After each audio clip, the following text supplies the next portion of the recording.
5% of games on Steam account for nearly 90% of the sales.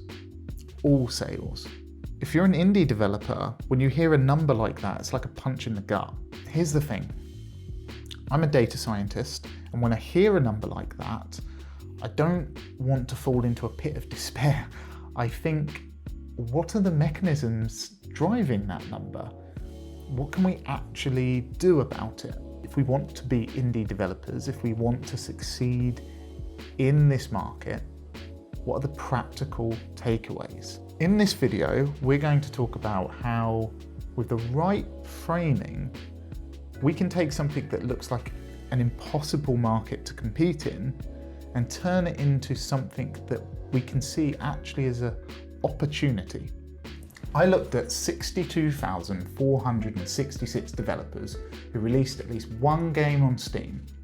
When you plot their sales, you get this shape. A few games that soak up most of the sales. And then there's everyone else, just getting by. This isn't unique to games. Wilfredo Pareto noticed the same shape in 1896 when he looked at land ownership in Italy. 20% of people owned 80% of the land. He and many others have studied this pattern and found it absolutely everywhere. Crops, clients, scientific citations, venture capital returns, you name it, there is a Pareto distribution. A writer called Nassim Taleb, a former options trader who writes about risk and uncertainty, he calls this kind of world extremistan, a place where a small number of huge outliers dominate everything. And the games industry is very much extremistan. At this point, you're probably thinking, great Ross, I'll just go back to lying in the fetal position. Don't do that. Because if we understand the mechanisms behind this type of economy called power law economics, then we can position ourselves in a way that we don't just survive, but we thrive in this kind of market. I don't want to survive! I want to live! This is massively oversimplifying things, and I am not an economist, but roughly speaking, there's three really strong mechanisms that drive a winner-takes-all market. And all three point towards the same strategy for success. The first is compounding advantage. To those that have, more will be given. And simply shipping a game is a huge win and a barrier most people rarely get over. Every game you ship leaves you better off than before. You've got code to reuse, a mailing list, a community, hard-won knowledge about what players actually want. Your next game starts from a higher base. The longer you stay in, the bigger that advantage gets. The second is scale.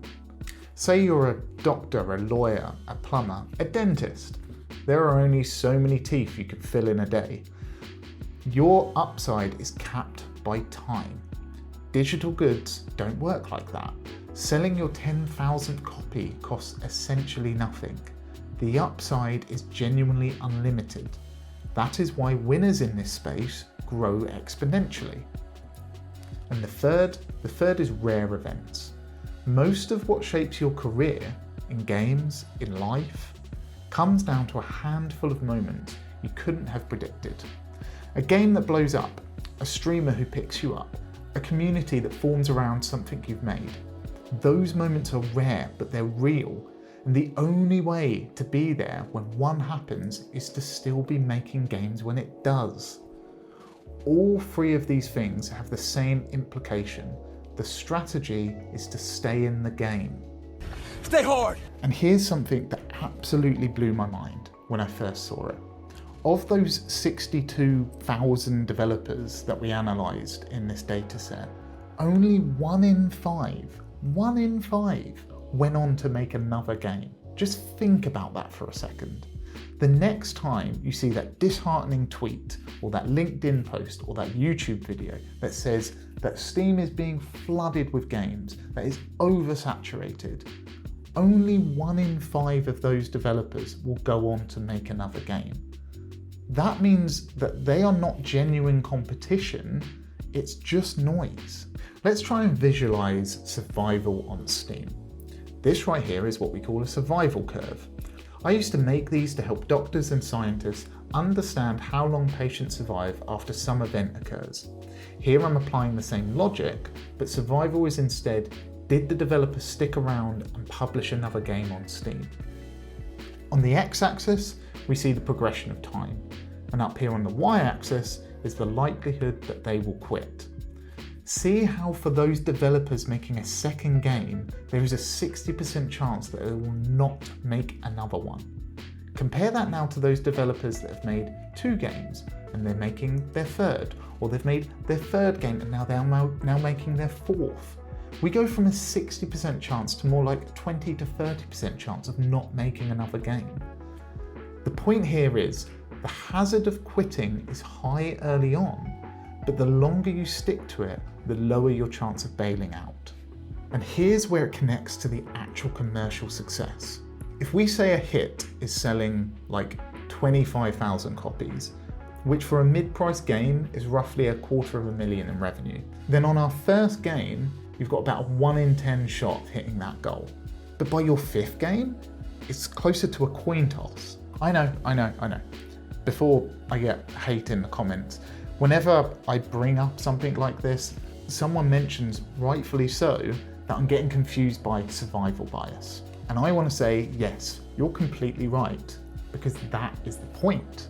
If you ask someone brand new to game dev, what are the odds you'll ship 5 games, and by the time you get there, at least one of them will hit 25,000 sales, the honest answer is less than 15%. It's low. The deck is stacked early. But the developers who make it to game 5, they've earned it. They've learned, they've grown, they've built an audience, they've figured out what actually works.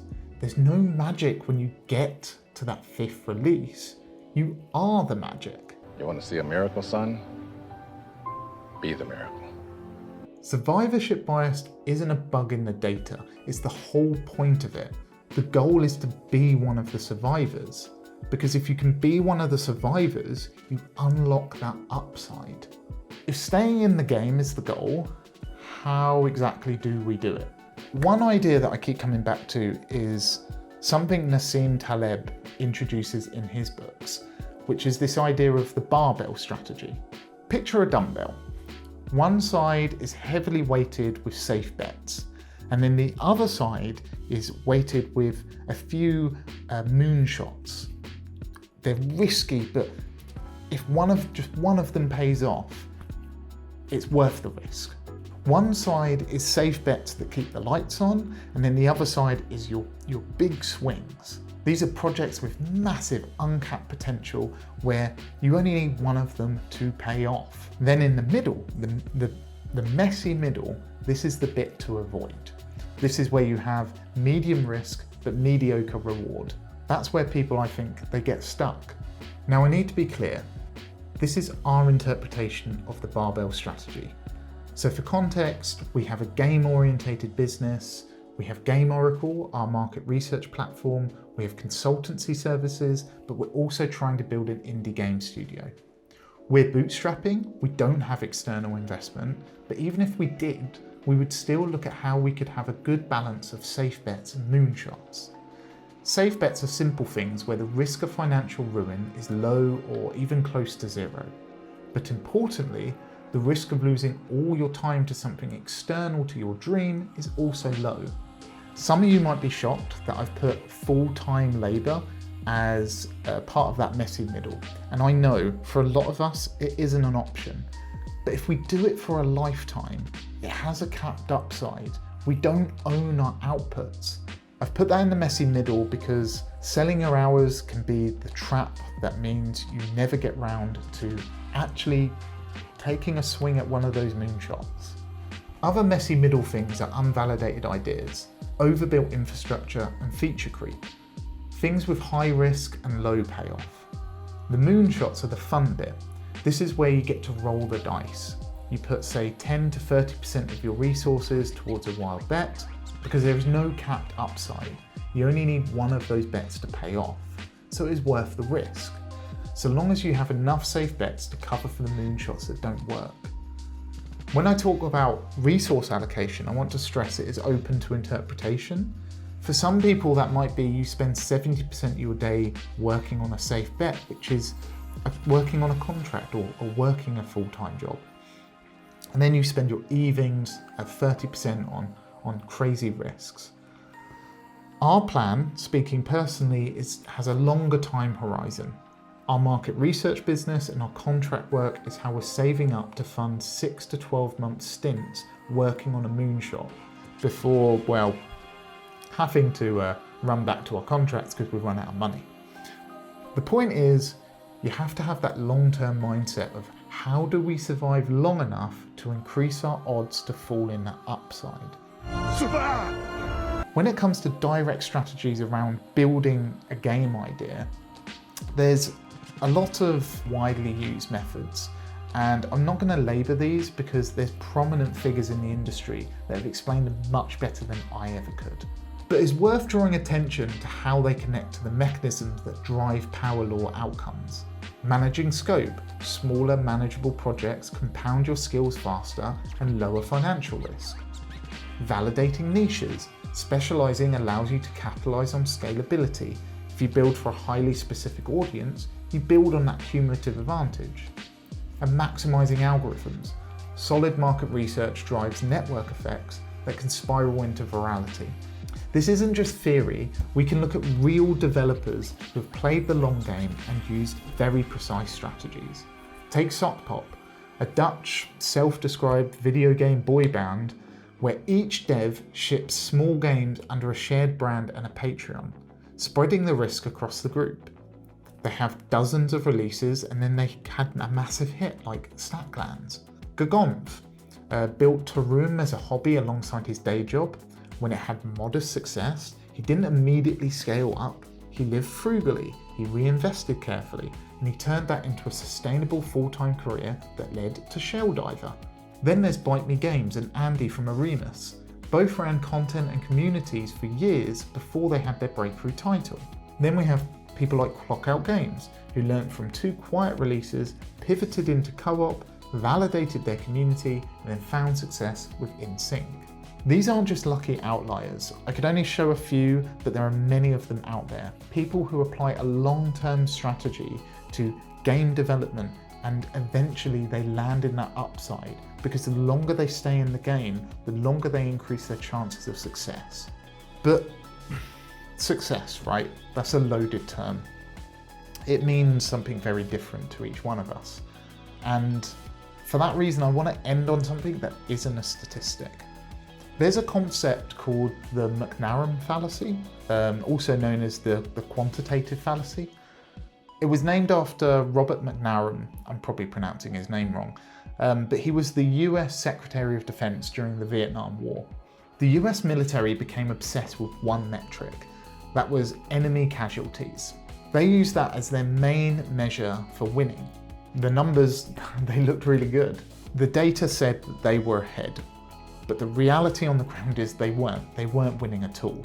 Because the things that actually mattered, morale, local support, the reality on the ground for their soldiers, they were completely different to what the numbers were saying. And the moral of the story there is, just because things are hard to measure doesn't mean they should be ignored. In game dev, we lean on hard numbers, we lean on sales as our metric of success because it's easy to measure. But how do you measure the joy that players are getting from the game that you put out there? How do you measure the value of the community that forms around a game, no matter how big or small it is? The message that maybe you get from a player or a positive review saying that it cheered them up after a rough week. Those things, they're very much real. And I think across all of my research and across all of these game developers that I looked at, while I was trying to understand indie game developer survival, the developers who go the distance, they're the ones who, they all have this one thing in common. They genuinely love what they're doing. I'm not saying they don't work hard, they work very, very hard, but they don't work in a grind yourself into the ground kind of way. They find real meaning in what they're making. That's a kind of stamina that data doesn't capture very well. But I think it's the stamina that really matters, and it's the stamina that drives their success. So yes, we should use the data, we can be strategic, we can think about ways of staying in the game long enough to land in that upside. But we can't let the numbers be the only thing that drives us forward. Now, if you found any of this useful, the data, the frameworks, the developer stories, then you might want to check out Game Oracle. It's the platform we built to make this kind of analysis accessible for every indie developer, not just the ones who are really into data and stats. You can explore Steam market trends, you can discover underserved niches, you can find where your game fits in the Steam market landscape without needing to wrangle an entire database of Steam. The link is in the description, it's free to try. I'd love it if you could try it out, and if you do, please leave us a comment and let us know how you got on. We're always trying to improve it. Thank you for watching, and I hope this has been helpful.